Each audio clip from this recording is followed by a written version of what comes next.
bagi Tuhan kita. Sebelum Bapak Ibu Saudara duduk, tengok kanan kiri, katakan Tuhan mencintaimu. Oke, Anda boleh duduk kembali. Shalom Bapak Ibu semua. Saudara, di bulan Februari ini saya akan khususnya di minggu ini, saya akan bagikan firman Tuhan tentang hikmat-hikmat di mana kita bisa membangun hubungan dengan sehat. Ibadah pertama tadi, saya bicara mengenai ada hal-hal tertentu itu merupakan racun di dalam hubungan.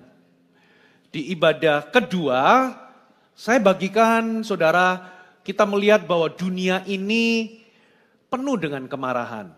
Di jalanan, di sosial media, di mana-mana. Kalau kita nggak hati-hati, justru orang Kristen lah yang paling sering mudah marah. Ada 3 akar. Kenapa sih kok kita ini cenderung mudah tersinggung, mudah marah? Saudara, 3 akar ini akan membantu kita melepaskan kemarahan. Ini akan membantu kita untuk kita bertumbuh menjadi pribadi yang lebih mengasihi. Saya tahu, tidak ada seorang pun di gedung ini yang sudah sempurna mengasihi. Tapi kabar baiknya, kita bisa bertumbuh di dalam mengasihi. Katakan amin. Nah, di ibadah ini saya khusus bicara, ini sebetulnya khotbah penggembalaan. Saudara, ini adalah menurut saya kita semua akan diuji di area ini. Dan kita semua perlu tahu. Saya memberikan judul bagaimana kita bisa memulihkan hubungan yang rusak. Saudara, kita hidup di dunia yang berdosa. Orang-orang di sekitar kita sangat mungkin akan membohongi kita, mengecewakan kita, melukai kita, saudara. Kita ini hidup di tengah-tengah orang-orang yang punya kepentingan yang berbeda, punya kebutuhan yang berbeda, dan tidak sedikit kita ini terlibat konflik dengan orang lain. Itu sebabnya orang Kristen, anak Tuhan, harus tahu bagaimana caranya kita ini punya keterampilan untuk kita memulihkan hubungan yang rusak. Karena kalau kita nggak menguasai keterampilan ini, kita nggak menangkap hikmat Tuhan di area ini, maka hidup kita ini akan sengsara. Karena mustahil Anda bahagia kalau Anda punya kualitas hubungan itu buruk sama orang lain. Tidak peduli sesukses apa saudara, tidak peduli sekaya apa saudara, tapi kalau Anda itu punya hubungan rusak sama anak-anak, pernikahan hubungannya rusak, saudara, Anda putus hubungan dengan keluarga inti atau keluarga dekat, orang tua sama anak, misan, mustahil Anda bahagia. Saudara, bahkan ada penelitian Bapak Ibu, di Amerika di tahun 1938, penelitiannya itu berlangsung bahkan sampai 80 tahun kemudian. Dari umur 19 diteliti, saudara, secara berkala itu diwawancara kurang lebih ada 700 sekian orang itu diwawancara. Saudara, tujuan penelitiannya adalah untuk menemukan apakah ada hubungan atau korelasi antara kualitas hubungan seseorang dengan yang namanya kebahagiaan. Ternyata terbukti, saudara. Kualitas hubungan seseorang dengan sesamanya itu sangat menentukan kualitas hidup seseorang. Dikatakan orang yang punya hubungan-hubungan yang buruk sama orang lain, mereka cenderung tidak bahagia, tidak sehat, dan gampang jadi pelupa. Jadi kalau saudara itu mau bahagia, mau sehat, dan saudara mau punya daya ingat yang tinggi, saudara harus punya hubungan yang sehat sama orang lain. Katakan aman, amin. Saudara, aman. Saudara, nah itulah sebabnya kita ini harus tahu panggilan kita. Panggilan kita sebagai anak Tuhan. Mari kita buka sama-sama Matius 5 ayat 9. Dikatakan begini saudara. Berbahagialah orang yang membawa damai. Karena mereka akan disebut anak-anak Allah. Kata membawa damai di sini ada beberapa terjemahan. Itu menerjemahkan, satu terjemahan mengatakan, berbahagialah mereka yang mengusahakan perdamaian. Terjemahan yang lain mengatakan, betapa bahagianya orang yang bekerja membawa damai. Satu terjemahan yang lain mengatakan, berbahagialah orang yang membawa damai di antara sesama atau di antara manusia. Versi terjemahan bahasa Inggrisnya, New King James pakai kata peacemaker. Orang yang menciptakan perdamaian.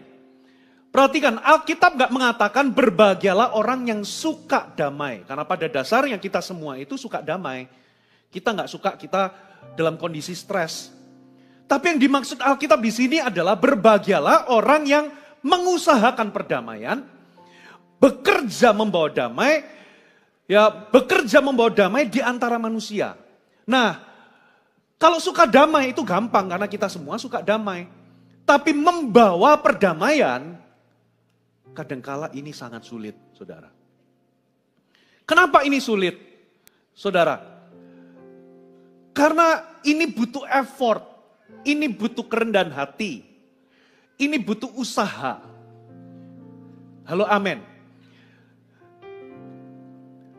Nah, apa yang bukan pembawa damai?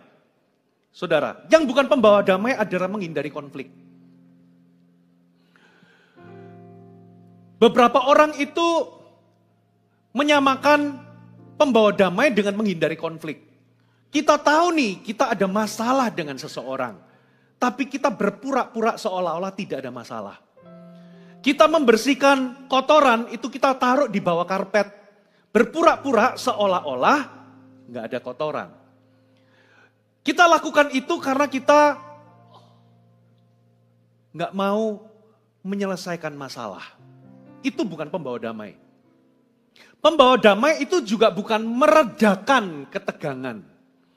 Sudah, daripada ribut, gua ajak bicara dia, daripada ribut, sudahlah, kita biarkan aja. Saudara, itu namanya kita meredakan masalah.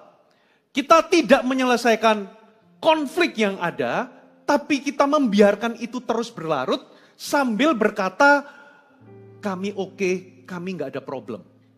Itu bukan pembawa damai, Bapak Ibu. Itu namanya orang yang menghindari konflik. Bukannya menyelesaikannya, menghadapinya, tapi kita mengabaikannya.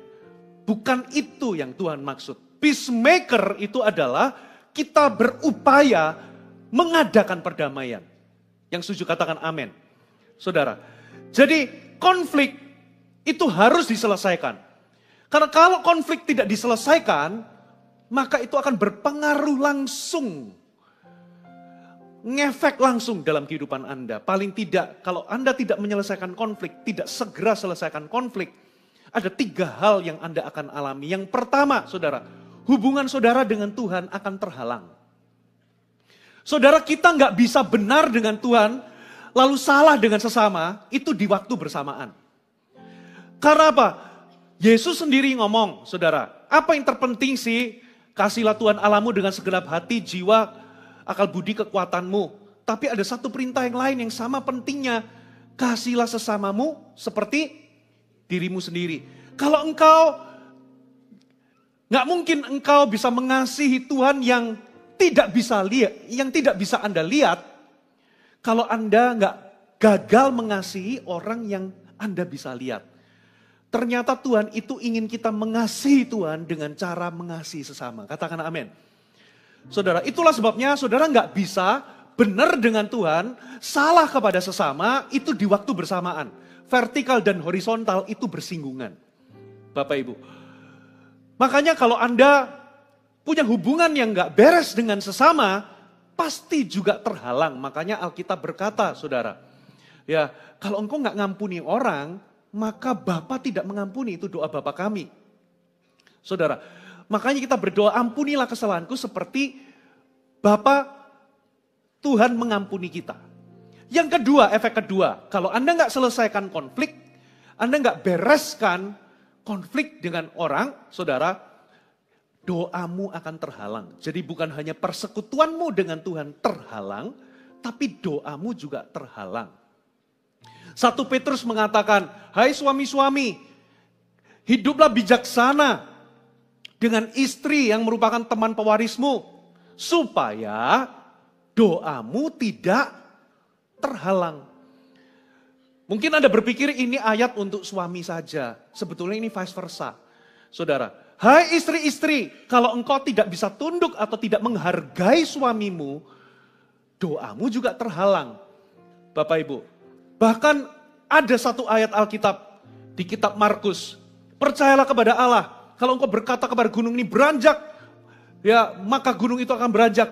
Kalau engkau minta sesuatu, percayalah engkau sudah menerimanya, maka itu akan terjadi bagimu. Tapi ayat berikutnya ngomong begini, saudara, kalau engkau berdiri untuk berdoa, dan engkau tahu bahwa engkau harus mengampuni seseorang, kalau engkau berdiri berdoa, ampunilah dulu orang lain, maka Tuhan akan mengampunimu.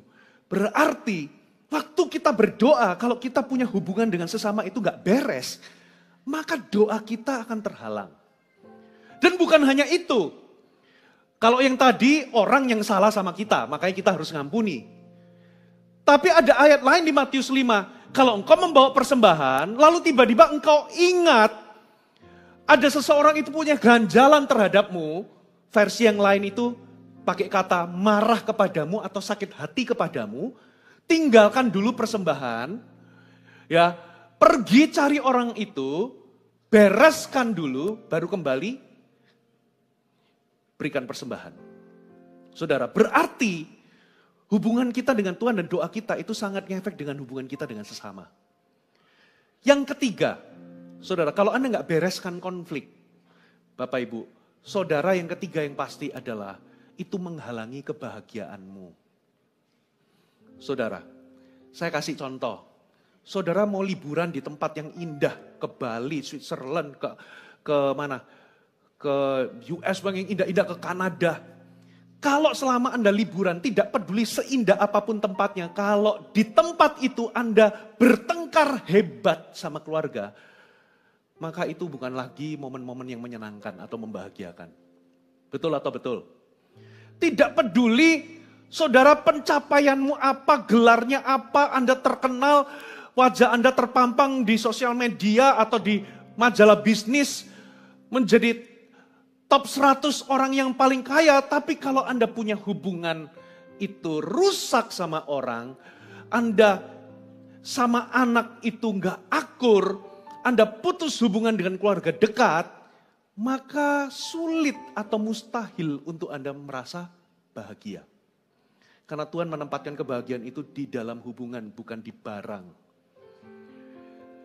Saudara, itu pasti akan menghalangi kebahagiaan. Nah itulah sebabnya, kita semua anak-anak Tuhan harus menerima hikmat bagaimana kita bisa memulihkan hubungan yang rusak. Sayangnya saudara, di sekolah kita nggak diajarkan, nggak ada kelas bagaimana memulihkan hubungan yang rusak. Saudara, di dunia nggak mengajarkan. Tapi saya percaya firman Tuhan mengajarkan hikmat-hikmat itu kepada kita. Amin saudara. Saya dengan cepat saudara. Saya takut molor. Tapi puji Tuhan, minggu lalu ada yang lebih molor.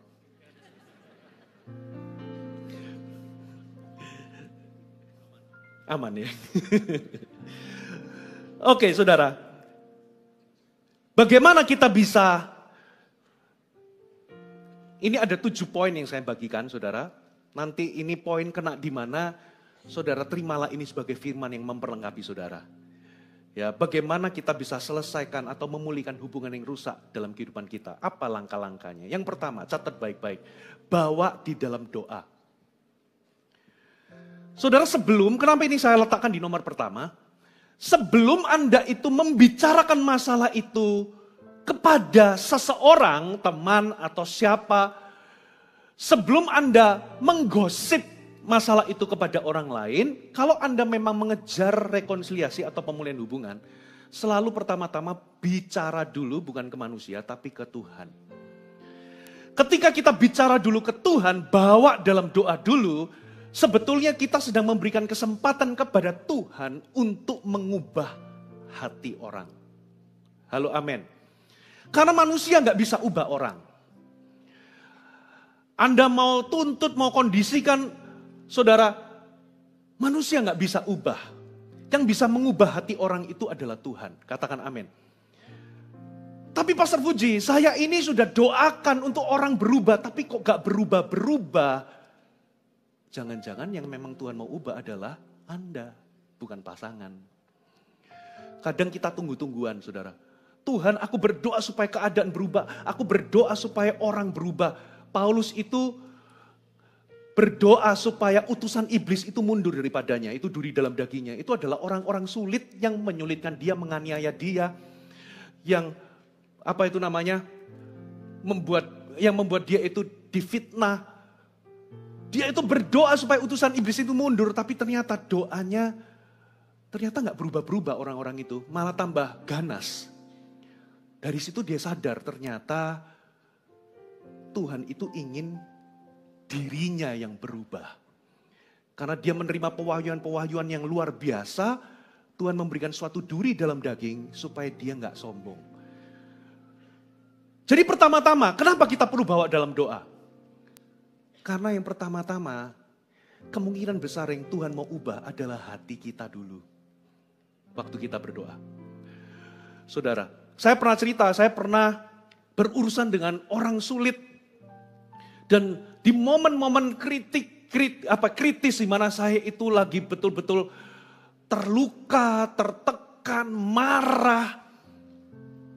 Di kamar doa itu, tiba-tiba saya tahu ini suara Tuhan walaupun bukan audible apa dan sebagainya. Tapi ada dorongan seolah-olah kayak ada suara, kamu doakan orang itu. Saudara tahu nggak?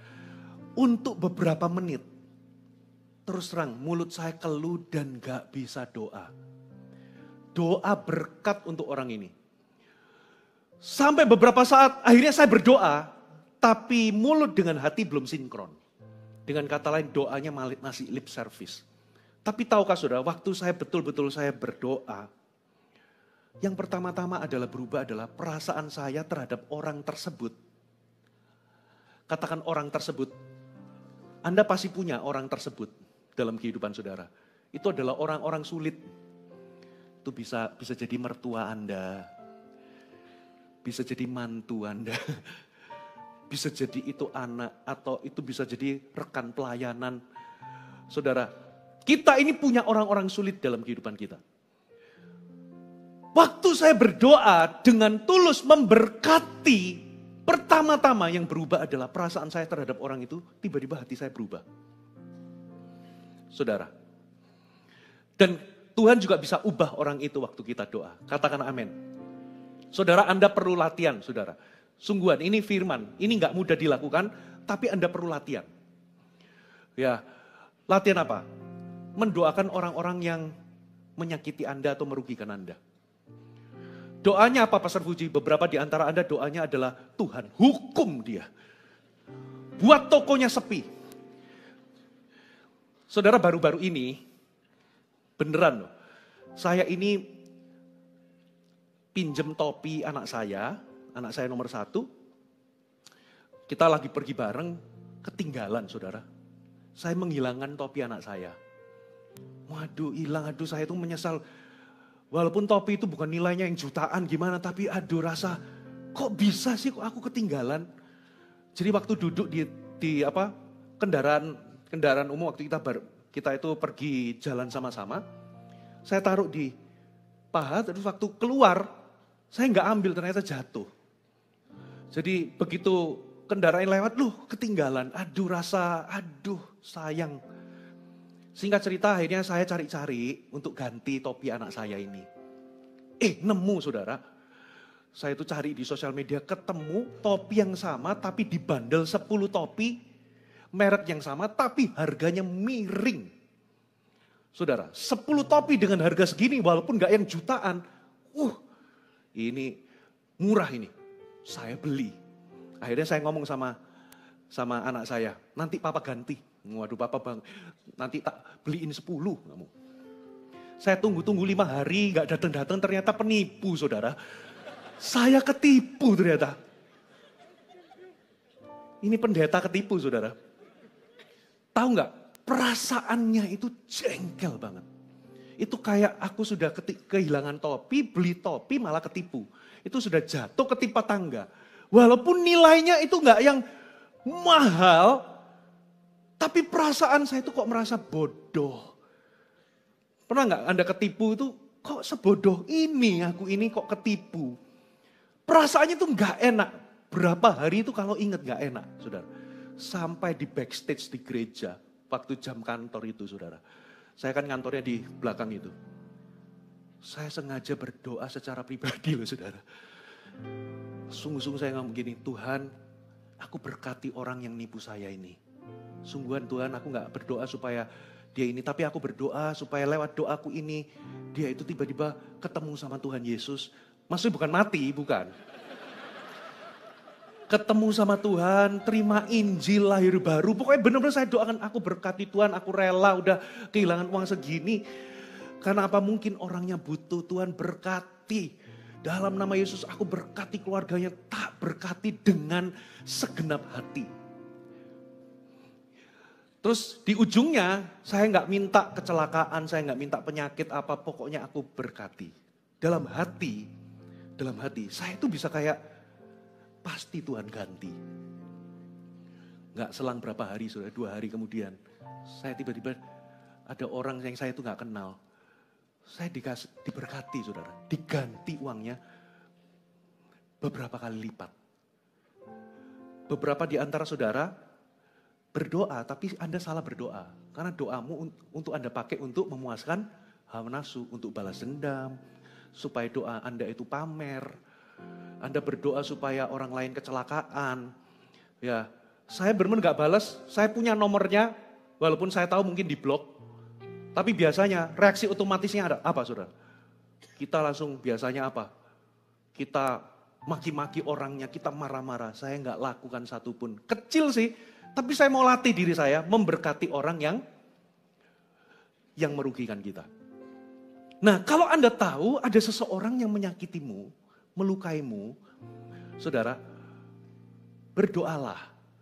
Saya tahu kayak Daud itu juga doanya jujur, saudara. Daud itu juga pernah doa minta supaya musuhnya dihukum, minta pembelaan Tuhan. Tapi ada satu momen, saudara, dia itu berdoa, Tuhan berikan aku hati yang tahir. Saudara, dia berdoa supaya jangan ambil rohmu daripadaku. Di titik ini, yang diubah bukan musuhnya, tapi Daudnya. Halo, amin. Bahkan dia rela untuk, sudahlah gak apa-apa aku disalahin, yang penting aku masih punya hubungan dengan Tuhan. Jangan ambil rohku daripadamu. Jadi yang pertama-tama, Anda bawa kepada Tuhan, karena saya percaya kalau Anda bawa kepada Tuhan, hatimu bisa diubah, termasuk orang itu juga bisa diubah. Katakan amin. Tapi kita seringkali kan kebalikannya. Kita langsung cari temen, kita gosip. Betul nggak? Kamu tahu nggak orang ini? Gini. Bawa ke Tuhan dulu. Kalau Anda memang mengejar pemulihan, saudara, bawa ke Tuhan dulu. Yang kedua, saudara. Yang kedua. Ambil inisiatif pertama. Tuhan itu di dalam Matius 5 ayat 23, 24, gak usah dibaca. Kalau engkau memberi persembahan, tapi kalau engkau tahu ada ganjalan seseorang terhadapmu, letakkan dulu persembahan. Seolah-olah Tuhan itu memberikan sebuah prioritas. Bahwa pemulihan hubungan itu diutamakan daripada Anda beribadah dulu. Seolah-olah pulihkan dulu, itu kayak nomor 1 dulu. Baru engkau mempersembahkan sesuatu di hadapan Tuhan. Dari sini, dari tekanan prioritas ini berarti kita harus memprioritaskan ini. Kita harus mengusahakannya. Bentuknya apa? Selalu ambil langkah pertama, inisiatif pertama. Tapi yang kita lakukan seringkali adalah, kalau dia gak datangi aku dulu, gak minta maaf dulu, ya sudah. Aku juga gak bakal minta maaf.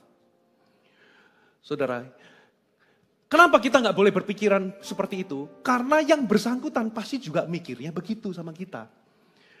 Di sebelah sana mikirnya, kalau itu tuh nggak minta maaf, gitu ya, aku nggak bakal ngomong. Akhirnya ujungnya apa? Hubungannya rusak, putus, dan nggak pernah dibereskan.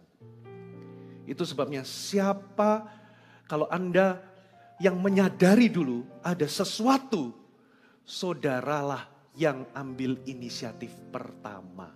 Katakan amin, saudara. Tuhan mau kita mengusahakan. Ambil langkah pertama. Bertindaklah dengan cepat. Gak penting apakah saudara yang salah atau orang lain yang salah. Kalau Anda tahu itu kesadaran dari dirimu, Anda yang maju duluan. Dan saya kasih tips ya. Ya, begitu Anda datang, jangan tiba-tiba langsung datangnya itu melabrak. Tiba-tiba datang, duduk, aku mau bicara, lalu kita beberkan bagaimana orang itu telah menyakiti kita. Saudara, biasanya nggak akan berakhir dengan baik, karena yang sebelah sono juga akan melakukan hal yang sama kepada kita. Saudara, yang ketiga, Anda masih bersama saya, amin? Nah, yang ketiga, selalu akui bagian saudara di dalam konflik. Maksudnya bagaimana? Kalau Anda memang ingin mengejar pemulihan di dalam hubungan atau membereskan, ketika Anda datang, jangan mulai dengan tuduhan. Jangan mulai dengan membeberkan kesalahan orang tersebut dan bagaimana orang itu menyakiti kita. Tapi selalu bawalah apa-apa yang Anda tahu, saham Anda di dalam konflik tersebut. Loh Pastor Puji, tapi di dalam konflik ini memang dia yang salah. Saya mau kasih tahu, sekalipun 99% yang salah sebelah sana, kita ini pasti ada 1%-nya kesalahan. Kenapa? Konflik itu terjadi sebetulnya, saya ulangi ya, konflik itu terjadi sebetulnya bukan karena tekanan dari pihak luar, tapi konflik itu terjadi itu biasanya karena tekanan yang ada terjadi di dalam diri kita. Saya mau kasih contoh. Saudara, kalau hatimu itu penuh dengan damai, saudara damai dengan Tuhan, damai dengan sesama. Kalau hatimu itu penuh dengan Tuhan, bukan keakuan dan keegoisan, ada hal-hal tertentu ketika ada orang ngatain Anda, atau ada orang nyala pahamin Anda, itu gak akan jadi gangguan yang besar bagimu. Tapi, saya pernah ada momen-momen di mana hati saya ini sensitif, saudara. Hal kecil itu bisa jadi gede. Coba perhatikan, waktu hati Anda itu mungkin lagi sensitif, atau saudara nggak lagi penuh, Anda lagi penuh dengan keakuan, saudara hati Anda itu lagi bergejolak, itu hal sepele itu bisa jadi besar. Coba perhatikan, kenapa orang itu gara-gara cuman dipotong jalurnya itu bisa pukul-pukulan sampai sosial media, sampai urusan polisi. Padahal hal kecil, tapi bisa jadi besar. Karena konflik itu sebetulnya bukan tentang konten dari konflik itu. Tapi konflik itu tentang respon. Sometimes yang membuat konflik itu menjadi buruk itu bukan kontennya. Tapi tentang bagaimana kita bereaksi. Betul atau betul? Nah, seringkali jangan-jangan kita yang terlalu sensitif. Jangan-jangan kita yang punya ekspektasi ketinggian sama orang. Suami sama istri kenapa kok sensitif? Karena suami berharap istrinya itu mengerti jalan logika pikiran seorang pria. Itu ekspektasimu ketinggian. Kenapa? Kalau istrimu itu ngerti pikiran seorang pria, logikanya pria 100%, jangan-jangan yang Anda nikahi itu laki-laki. Kadangkala kita punya ekspektasi itu gak realistis. Kenapa ya? Suamiku kok gak bisa ngerti, paham perasaanku. Karena memang, saudara, laki-laki itu dalam tanda kutip tumpul kalau di area itu gak bisa paham kadangkala. Karena kalau ada pria paham 100%, jangan-jangan Anda berhasil mengubah dia jadi wanita.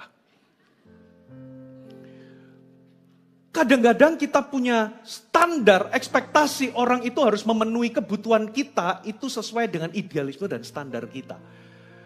Yang mana, Bapak Ibu, suamimu, istrimu, pemimpin CG-mu, orang-orang di gereja, rekan pelayanan, itu bukan Tuhan.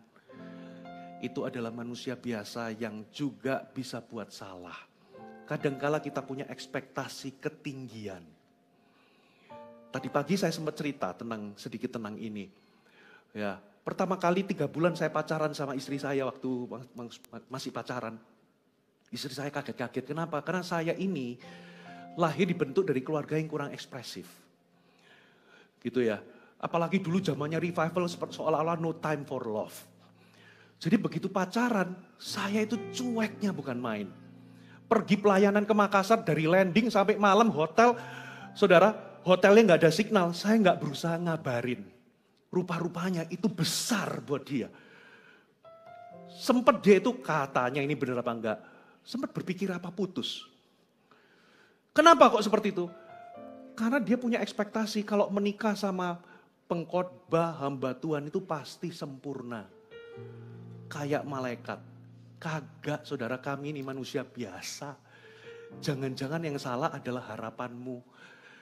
Ekspektasimu ketinggian. Saudara, nggak realistis.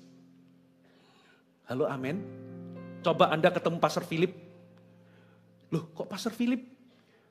Kok nggak paham apa yang aku alami? Kan harusnya pendeta dekat sama Tuhan.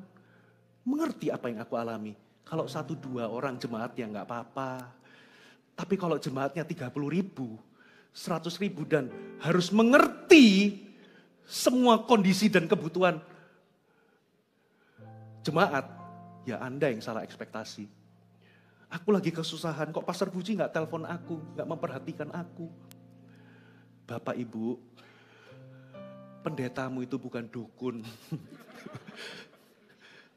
Yang mengerti alirannya bukan kebatinan. Kalau memang Tuhan gak singkapkan ya kita gak tahu apa-apa saudara. Satu kali ada satu orang betul-betul terluka sama saya. Saya ajak ketemu, makan. Saya minta maaf karena saya melewatkan. Karena gak ada satupun orang termasuk dari jajaran pemimpin. Jadi ada satu leader di level coach. Kedukaan orang tuanya meninggal. Saya sampai seminggu sampai sudah tutup peti di kubur apa, saya itu sama sekali nggak tahu. Nggak ada pemimpin full timer yang ngasih tahu saya. Saya taunya waktu ngobrol-ngobrol sama orang, iya loh yang ini itu kedukaan. Hah? Kedukaan? Siapa yang meninggal? Saya langsung kontak dan benar saudara. Saya ajak makan, dia ngomong saya sudah kecewa sama Pastor Puji. Dia ngomong, saya minta maaf karena saya benar-benar gak tahu. Nah, semua dalam hati, saya tuh merasa, loh kok kamu yang gak nelpon? Nah, kadang-kala jemaat punya harapan gak realistis sama pendetanya. Ya, Anda sakit, pendeta harus tahu-tahu sendiri kalau dia sakit. Ngalami kedukaan, gak usah ditelepon, pokoknya harus tahu sendiri. Itu harapannya ketinggian. Pendetamu masih manusia biasa. Halo, amin, saudara. Ngomong-ngomong saya ngomong apa kok sampai di sini? Nah, intinya sekalipun 99% itu kesalahan di pihak sebelah sana, Anda perlu akui dulu saham saudara di dalam konflik.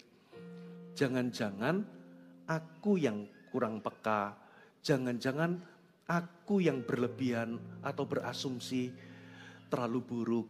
Jangan-jangan aku, jadi minta maaf dulu untuk membuka jalur pemulihan. Katakan amin. Tapi kalau Anda datang, terus model minta maafnya itu, kata gantinya itu kamu. Ya, saya minta maaf ya. Tapi saya gak habis pikir kenapa kok kamu bersikap seperti itu. Kalau kamu gak melakukan begitu-begitu, ya akhirnya saya juga akhirnya keceplosan, tapi ya aku minta maaf. Minta maaf model begini itu menuduh. Saudara, ya aku minta sorry ya kemarin aku itu tersinggung, tapi ya saya tersinggung gara-gara kamu sih. Kamunya begini-begini, jadi sudut pandangnya kamu. No. Saudara, saya pernah praktekkan saudara. Saya pernah negur seseorang terlalu keras. Saya punya alasan sebetulnya. Tapi saya tahu, saya sadar, waduh saya salah ini. Saya ajak ketemuan, gitu ya. Ini jemaat, saya jelaskan. Cara berpikir saya begini, tapi di ujungnya saya ngomong begini. Tapi apapun itu, saya minta maaf. kalau saya negur kamu itu dengan cara begitu. Dan itu gak bisa dibenarkan, apapun alasannya. Ketika saya minta maaf seperti itu, saudara, terbuka jalur untuk kita bisa pemberesan. Selalu akui saham saudara di dalam konflik. Mungkin itu 1%, 1% mungkin Anda berespon salah, berasumsi salah. Buka dulu di situ. Jangan datang dengan segudang Anda memberitahu bagaimana dia menyakiti Anda, bagaimana dia begitu gak adilnya. Kalau seperti itu nanti dia juga akan datang membawa pelurunya masing-masing. Akhirnya nanti tembak-tembakan di situ. Yang keempat. Sorry. Kita baca dulu ayatnya ya. Yakobus 4 ayat 1. Dari mana datangnya sengketa dan pertengkaran di antara kamu? Bukankah datangnya dari mana? Hawa nafsumu. Berarti konflik itu dari luar atau dari dalam? Sumber akar konflik itu dari luar atau dari dalam? Ternyata Alkitab ngomong datangnya dari hawa nafsumu yang saling bertempur, berjuang.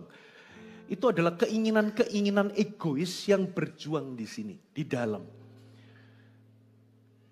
Jadi rata-rata akar konflik itu sebetulnya bukan di kontennya, tapi sometimes itu dari dalam. Nah, akui bagian saham tersebut.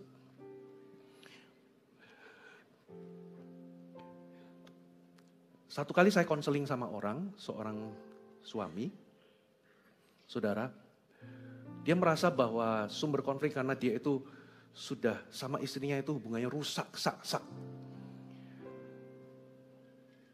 Dia merasa mendapat dari Tuhan bahwa ini akibat karena istriku itu punya kutuknya Hawa. Jadi itulah penyebab dan akar dari konflik. Dari situ saya coba masuk untuk saya memberitahu bahwa yang dikutuk itu bukan cuma Hawa, tapi Adam. Tapi rupa-rupanya yang saya ajak bicara itu gak terima. Malah terjadi perdebatan dengan saya. Alkitab berkata terkutuklah tanah, bukan terkutuklah Adam. Yang dikutuk itu tanah, bukan Adam. Akhirnya saya menjelaskan, maksud saya menjelaskan adalah memang yang dikutuk itu tanah, tapi karena Adam. Karena Adam dari Hawa itu lihat buah, ngobrol sama ular sampai makan dan ditawarkan. Adam itu tidak menginterupsi dan tidak menegur. Berarti Adam punya saham di dalam kesalahan. Tujuan saya adalah, saya ingin memasukkan bahwa kesalahan itu bukan hanya dari sang istri, pasti ada dari sang suami. Saya mau katakan bahwa kalau engkau masuknya itu, oke, yang salah selalu pihak istri. Karena ada kutuk, ada ini, itu tidak akan pernah memulihkan hubungan. Yang terjadi malah perdebatan. Akhirnya saya stop, sudah kita doa aja, saya jelaskan semampu saya. Saudara, karena dia sudut pandangnya adalah kesalahan selalu dari pihak orang. Kalau Anda mau menyelesaikan konflik, selalu kesalahan kita mulai dulu dari kesalahan pihak orang, Anda akan sulit ketemu jembatan. Ada amin? Yang berikutnya, saudara. Yang keempat, pahami rasa sakit orang lain. Makanya firman Tuhan itu berkata, saudara, Yakobus 1 ayat 19, hai saudara-saudara yang kukasihi, ingatlah hal ini. Setiap orang hendaklah cepat untuk apa saudara? Mendengar, lambat berkata-kata, dan lambat untuk marah. Kenapa Alkitab katakan kita harus cepat mendengar? Karena begini, saudara. Waktu Anda ketemu untuk pemberesan suami istri ini, kadangkala kita itu harus mendengar apa yang tidak dikatakan oleh pasangan. Saudara harus menangkap rasa sakit apa yang ada. Saudara harus bisa mendengar rasa sakit apa, luka apa di balik kata-kata orang. Mendengar dulu. Mungkin Anda juga terluka. Ini gak gampang, saudara. Ya, mempraktekannya gak gampang, saudara. Coba tengok kanan kiri, ngomong mah gampang. Beneran, ngomong itu gampang. Karena kita lebih fokus kepada lukanya kita, bukan lukanya orang lain. Tapi tahukah saudara, di setiap konflik itu pasti ada orang yang merasa diremehkan, direndahkan, tidak dihargai. Ada orang yang terluka. Di semua konflik itu pasti ada rasa sakit di balik konflik itu. Nah, itu yang perlu Anda pahami. Makanya Alkitab, Yesus itu ngomong begini, hendaklah, saudara, Filipi 2 ayat 4 sampai 5. Jangan tiap orang memperhatikan kepentingannya sendiri, tapi kepentingan orang lain juga. Apa maksudnya? Kepentingan itu apa yang menjadi concernnya orang. Rasa takutnya orang, rasa sakitnya orang, minatnya orang, kebutuhannya orang. Orang marketing itu ngerti hal ini. Saudara, waktu mereka jualan produk, yang mereka sentuh itu kebutuhannya dulu, rasa sakitnya apa. Saudara, minatnya apa? Bukan jualan produknya dulu, tapi sentuh kebutuhannya. Saudara, sometimes maksud kita ngomong pemberesan sama orang, coba pahami sudut pandangnya orang. Kenapa ya orang ini begini? Jangan-jangan dia itu merasa direndahkan. Jangan-jangan merasa tidak dihargai. Jangan-jangan dia terluka karena kata-kata kita. Semakin kita pahami orang lain, akan semakin sabar kita. Saya ulangi, semakin kita belajar memahami orang, ngelihat, oh orang ini mungkin, saudara, kita coba pahami, oh mungkin dia itu punya latar belakang begini, dia punya konteks begini, dia punya kesusahan begini. Semakin kita itu memahami, maka semakin sabar kita, semakin kita ini mentoleransi. Tapi kalau semakin kita itu nggak paham, kita akan semakin nggak sabaran sama orang. Kita akan gregetan sama orang.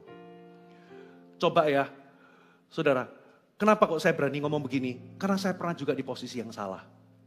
Semakin saya nggak bisa paham sama orang, semakin saya kritis sama orang. Semakin saya nggak belajar memahami sudut pandangnya orang, semakin saya gregetan sama orang. Semakin marah saya. Kok bisa sih? Tapi semakin saya itu belajar memahami orang, rasa sakitnya orang, saya kok menemukan, loh kok saya bisa lebih pengertian ya? Kok saya bisa lebih kasih kelonggaran sama orang? Ternyata kuncinya adalah kita belajar untuk fokus sama concernnya orang. Rasa takutnya orang, rasa sakitnya orang. Kalau kita bisa mendengarkan itu, saudara, luar biasa. Suami istri, coba praktek ya, saya pernah praktek. Sometimes kita laki-laki itu, saudara, waktu ngomong sama pasangan kita itu nggak dengerin pasangan kita ngomong, tapi kita itu sibuk menyiapkan jawaban, betul nggak? Atau sibuk menyiapkan argumen.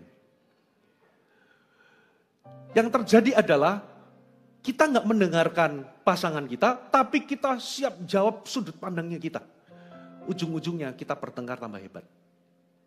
Tapi coba ya, coba saudara slow dengarkan, apalagi kalau Anda bisa mendengarkan rasa sakit orang di balik kata-kata. Kenapa? Lalu puji Tuhan, kalau Anda itu berlatih untuk bisa mengutarakan perasaan. Katakan mengutarakan perasaan. Ini yang menolong saya sama istri. Kami mempraktekkan yang namanya kalimat pasif. Katakan kalimat pasif. Maksudnya gini. Waktu Anda tersinggung, biasanya Anda komunikasikan ke pasangan, tapi caranya destruktif. Benar, tapi melukai. Gunakan kalimat pasif. Biasanya orang menyemburkan kemarahan, melampiaskan kemarahan, marah-marah. Apalagi ada label negatif, gitu kan. Tapi coba pakai kalimat pasif. Contoh nih. Saya ngomong gini, saya pernah ngomong gini, aku kok merasa, jadi pakai utarakan perasaan saudara. Aku merasa tidak dihargai kalau kamu ambil keputusan tanpa pertimbanganku. Nah itu jauh lebih baik daripada tiba-tiba Anda marah-marah. Istri gak tahu aturan, istri begini. Utarakan, Anda itu keberatannya apa? Apa perasaannya? Perasaan kecewakah? perasaan terlukakah, nggak dihargaikah? Coba bahasakan dalam kalimat pasif. Aku merasa. Bukan kalimat aktif. Kamu nggak tahu aturan. Ya, tapi aku merasa apa? Itu akan membantu pasangan untuk bisa ngerti. Oh, kita itu bisa dengar. Oh, ternyata dia begitu. Nah, biasanya kalau istri saya ngomong, ya aku merasa kok begini-begini. Nah, saya akan belajar. Saya pakai kata belajar karena saya juga sometimes gagal. Maksudnya belajar itu di mana? Belajar untuk mengulang. Oh, jadi kamu merasa begini. Nah, waktu saya mengulang, maka orang lain itu akan merasa divalidasi perasaannya. Merasa diperhatikan. Ternyata telinga kita dan mata kita itu adalah alat untuk mencintai. Katakan amin. Kalau orang ngomong, kalau Anda perhatikan dan mendengar, ternyata mereka merasa dicintai loh saudara. Tapi kalau kita mendengar tapi nggak benar-benar memperhatikan, kita sibuk mengolah jawaban, mengolah amunisi untuk menyerang balik, maka sulit saudara. Akan sulit. Ada amin? Yang kelima, serang masalahnya bukan orangnya. Cobalah dalam sebuah konflik, kira-kira masalahnya apa sih? Jangan serang orangnya. Maksudnya apa? Perhatikan kata-kata saudara. Nah kita, saudara, karena kita ini orang Kristen, kita ini ingin membela kebenaran dan menyampaikan kebenaran, kadangkala kita memang menyampaikan kebenaran, tapi dengan cara yang melukai. Ternyata Tuhan itu gak peduli sama benar salahnya tok, tapi Tuhan itu juga peduli sama kerendahan hati dan kesombongan kita. Saudara, kita bisa sampaikan kebenaran, tapi dengan cara yang salah. Yang Tuhan mau adalah, saudara, jangan serang orangnya. Kalau Anda lagi pemberesan, saudara, hindari menyerang orangnya. Hindari hinaan yang merendahkan. Saudara, dari yang kecil, misalnya kritikan mungkin yang kecil-kecil. Kamu kok cerewet banget sih? Nah, kata cerewet itu sudah ada label. Saudara, yang perempuan terhadap yang laki-laki, kamu kok lelet banget sih? Nah, lelet itu sudah label. Hindarkan kasih label. Halo, amin? Nggak tahu aturan. Nah, itu label. Lebih dalam lagi, lebih eskalasinya meningkat, itu sudah pakai kebun binatang masuk. Tinggal sama kamu itu kayak tinggal sama BABI. Jorok banget maksudnya. Muncul, saudara, tahun 2003 di Manado, saudara, ada seorang ayah. Apa itu, anak kecil dipegang begini, diangkat mungkin saking emosinya, anaknya mungkin nakal atau apa. Ditunjuk, babi ngana. Waduh, kalau anaknya babi berarti tidak sedikit loh ada orang yang waktu marah sama anak-anak itu ngomong, kamu dasar anak setan kamu ya. Loh, kalau anaknya setan berarti itu kata-kata yang melukai. Karena Alkitab berkata begini, saudara. Amsal 15 ayat pertama, jawaban yang lemah lembut meredakan kegeraman.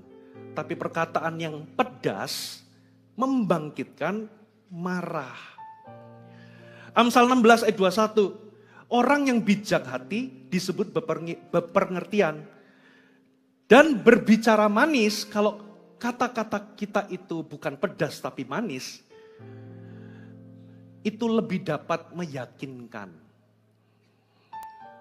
Kalau Anda itu menyampaikan kebenaran dengan kasih, itu akan diterima. Tapi kalau Anda sampaikan kebenaran dengan kasar, saudara, itu akan ditolak. Karena kata-kata manis itu lebih meyakinkan. Maksudnya bahasa Inggrisnya itu lebih persuasif. Amin, saudara? Nah, ini saya ceritakan di ibadah sebelumnya, saya ceritakan lagi, saudara. Saya di Manado, karena saya orang Surabaya, saudara. Walaupun di Surabaya itu orangnya suka pedas, tapi kalau Anda tinggal di Manado, itu makanannya, rempah-rempahnya lebih pedas. Saya kalau ke Manado itu apalagi makan RW, zaman dulu masih ada RW. Itu selalu perut saya error. Makan babi rica itu selalu error. Saudara, satu kali pernah saya makan di restoran, itu kebetulan ada orang Surabaya atau orang Jawa makan di restoran yang sama. Dia telepon sama mungkin temannya. Waduh, aku makan di sini. Ini saya maaf ya, saya pakai bahasa Jawa kasar ya. Saya kayak dikaplok sandal 100 gitu. Kepedesan maksudnya. Pakai bahasa Jawa kasar begitu. Saya ketawa begitu. Memang benar pedes-pedes, babi ricanya pedes. Tapi ada satu yang lebih pedes dari babi rica. Satu kali di Secret saya didatangin ibu-ibu gara-gara anaknya kami follow up ikut di CG. Mamanya nggak terima. Cari gembalanya, datang ke Secret. Begitu saya ketemu, langsung dia tanpa tedeng aling dia tunjuk saya, dia ngomong babi ngana. Waduh, babi ngana ini lebih pedes daripada babi rica, saudara.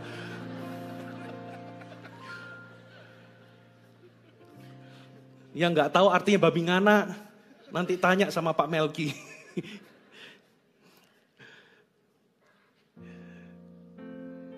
Yang keenam,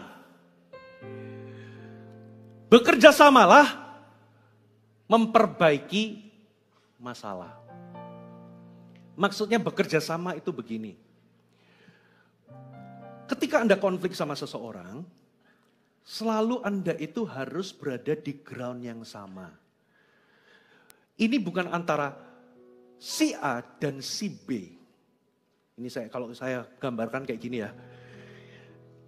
Harusnya ini tuh masalah di tengah. Ini di tengah masalah.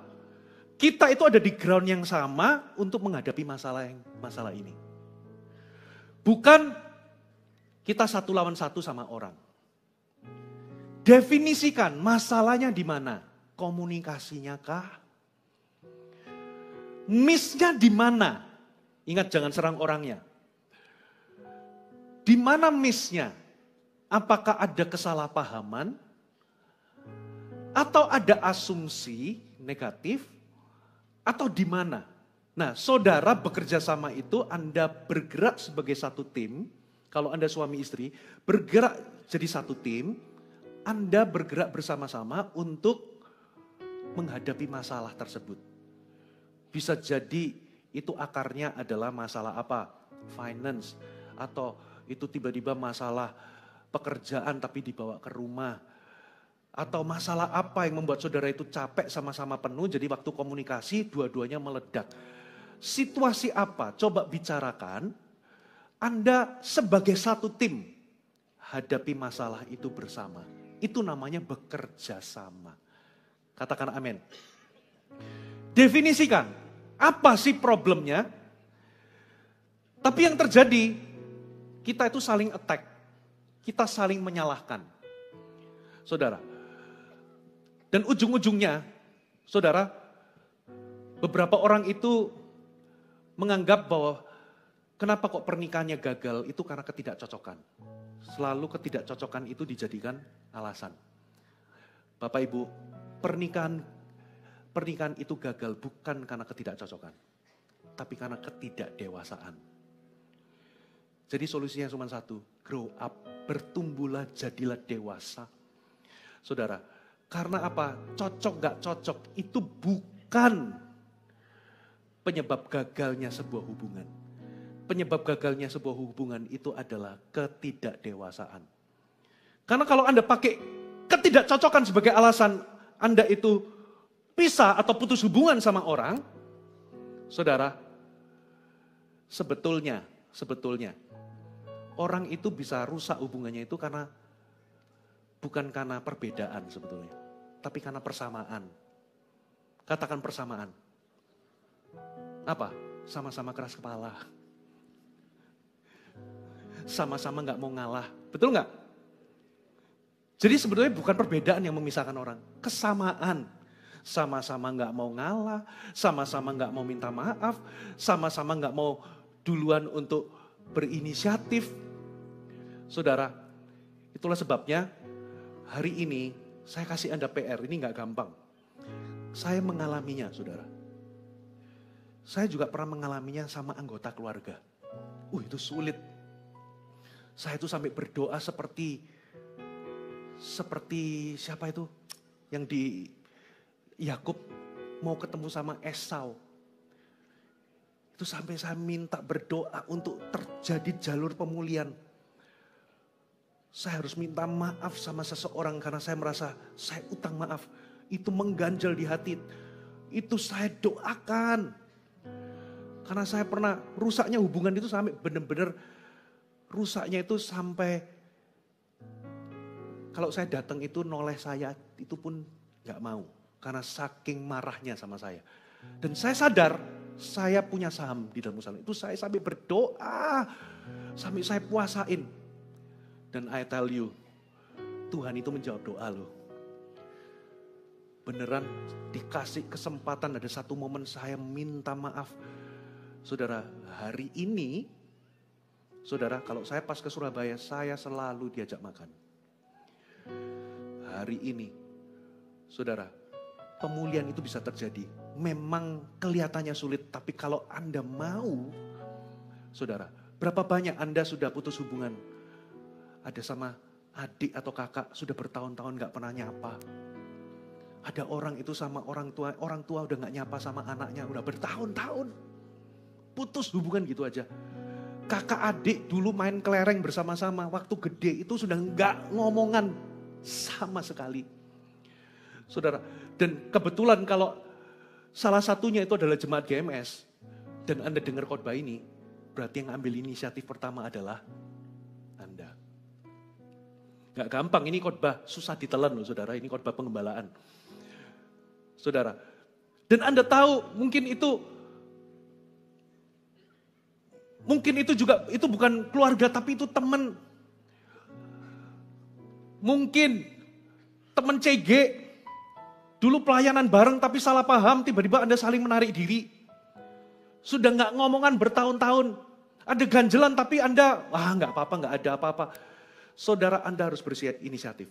Berdoalah, minta Tuhan atur, datanglah dengan kerendahan hati. Karena apa? Lebih baik memulihkan hubungan daripada Anda menterminate hubungan. Katakan amin. Lebih bermanfaat dan lebih glorious Anda memulihkan hubungan daripada Anda memutuskan sebuah ikatan atau sebuah hubungan. Usahakan. Saya di dalam pelayanan pernah clash sama orang, clash sama sesama rekan, dan sebagainya. Sampai hari ini saya pernah benar-benar mengajukan untuk saya dipertemukan, ketemu dan bicara, ngomong. Gak gampang. Tapi kalau saudara mau diberkati, Alkitab katakan diberkatilah orang, blessed those, atau berbahagialah orang yang menjadi peacemaker. Kalau Anda mau diberkati Tuhan, salah satu berkatnya adalah karena mereka akan disebut sebagai anak-anak Allah. Kalau Anda orang Kristen, Anda harus mengusahakan pemulihan hubungan yang rusak. Yang terakhir, haleluya. Saya enggak molor-molor amat lah dibanding minggu lalu ya. Yang terakhir, upayakan rekonsiliasi dan bukan resolusi. Saya jelaskan maksudnya gini loh. Rekonsiliasi apa bedanya sama resolusi? Rekonsiliasi itu Anda memulihkan hubungan. Anda membereskan apa yang telah terjadi sehingga sampai di titik tidak ada lagi sakit hati, tidak ada lagi dendam, semuanya yang masa lalu terjadi sudah dikubur, selesai. Tidak ada lagi ganjalan. Kita tidak lagi bermusuhan. Itu namanya rekonsiliasi. Sedangkan resolusi itu begini loh. Ada hal-hal tertentu kita itu beda pendapat sama orang. Dan sampai kapanpun karena orang itu punya cara pandang berbeda, kebutuhan yang berbeda. Sampai kapanpun kadangkala ada hal-hal itu mungkin sampai kapanpun Anda gak akan pernah sepakat atau sependapat. Saya mau kasih contoh. Satu kali pernah saya itu ditunjukin, ini adalah salah satu jemaat di GMS Cirebon, menunjukkan saya sebuah gambar sepatu. Saya yang menunjukkan gambar sepatu kepada jemaat. Karena apa? Karena ada orang lihat ini itu warna pink sama putih. Tapi ada yang lihat ini warna hijau sama abu-abu. Di komentar-komentarnya ngomong, iya saya lihat putih, saya lihat putih. Ada yang ngomong ini hijau. Nah saya tes jemaat ini, kamu lihat warna apa? Putih sama pink, sama putih sama pink. Tapi kamu tahu nggak? Ada orang lihat ini tuh warna hijau. Ah masa hijau mananya? Gak mungkin. Lalu dia itu ngomong, Pastor Puji kan orangnya logika. Masa ada itu paling bohongan. Beneran. Tiba-tiba Gembala Cirebon suami istri itu datang. Lalu langsung saya tunjukin. Pastor Thomas, Pastor Ana, kamu lihat warna apa? Dua-duanya ngomong hijau. Kagetlah si jemaat tadi. Terjadilah perdebatan. 5 menit, 10 menit gak sampai. Hijau mananya? Abu-abu mananya? Putih mananya? Hijau mananya? Dengan kata lain, itu kalau kedua belah pihak nggak berhenti dan belajar memahami sudut pandang orang lain, ternyata otak kita itu bisa melihat fakta yang sama, tapi lihat yang lain. Katanya teorinya, kalau kamu dominan otak kanan, kamu lihatnya putih. Kalau dominan otak kiri, kamu lihatnya hijau. Gitu. Jadi, kadangkala memang, karena kita ini punya sudut pandang berbeda, cara pandang berbeda, kebutuhan berbeda, keinginan yang berbeda, sometimes, saudara, sampai kapanpun deh, saya lihat itu putih sama merah muda. Saya nggak setuju sama orang yang mengatakan itu hijau. Sampai kapanpun kita nggak akan setuju. Tapi gini loh, sekalipun mungkin kita beda pendapat, beda cara pandang, tapi kita nggak harus bermusuhan. Katakan amin. Jangan nunggu orang lain ngelihatnya hijau sama seperti kita, baru kita berdamai. Itu maksudnya. Jangan tunggu. Contoh, istrimu itu hanya bisa tidur kalau lampunya gelap. Sementara Anda hanya bisa tidur kalau lampunya terang. Anda nggak bisa paksa, kalau kamu nggak bisa tidur dengan lampu terang, kita bermusuhan. Masa begitu? Kan orang punya preference sendiri-sendiri. Enggak. Saudara, meskipun istrimu belum bisa tidur dengan lampu terang, bukan berarti Anda bermusuhan sama istri. Katakan amin. Selesaikan konfliknya. Walaupun mungkin ada beda pandangan, tapi kita sudah damai. Katakan amin. Kita nggak bermusuhan. Jangan tunggu resolusi dulu terjadi, baru Anda berdamai. Sampai Yesus datang kedua kali, mungkin itu nggak pernah terjadi. Katakan amin. Anda belajar sesuatu? Nah, saya tahu nih, beberapa di antara Anda wajah-wajahnya kelihatan kok PR-nya sulit. Mari kita bangkit berdiri sama-sama. Ku angkat hatiku, ku pandang